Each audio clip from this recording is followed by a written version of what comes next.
মহান বিজয় দিবসের শুভেচ্ছা জানাচ্ছি সবাইকে। আমাদের কলাবাগান থানা থেকে আমাদের দলের বিভিন্ন স্তরের নেতাকর্মীরা এই আয়োজনটা করেছেন।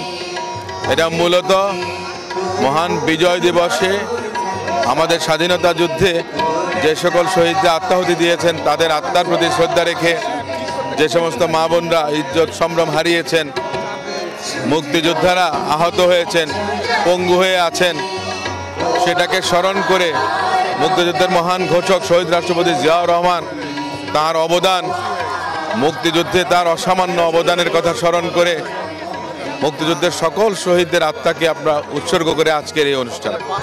এবং এটা উল্লেখযোগ্য এই কারণে 2024-এর, কারণ আপনারা জানেন যে 2024-এর জুলাই আগস্টে কথিত স্বৈরাচার বিরোধী আন্দোলন এবং স্বৈরশাসনের অবসানের এক পর্যায়ে বাংলাদেশ নতুন একটা পর্যায়ে অবতীর্ণ হয়েছে। আমাদের চূড়ান্ত বিজয় বা কাঙ্ক্ষিত লক্ষ্য এখনো অর্জিত হয়নি। 1971 সালে মুক্তিযুদ্ধের যে চেতনা ছিল, গণতন্ত্র, সাম্য, মানবিক মর্যাদা, মূল্যবোধ, সমস্ত কিছু, সামাজিক ন্যায় বিচারের কথা, সেই মূল মন্ত্রগুলো বিভিন্ন সময় আওয়ামী দুঃশাসন যখন এসেছিল তখন ভুলুণ্ঠিত হয়েছিল।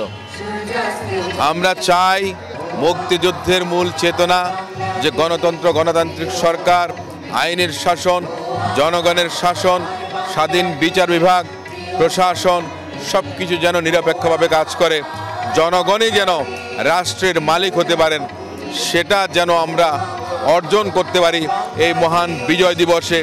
এটা আমার এবং দেশবাসীর প্রত্যাশা।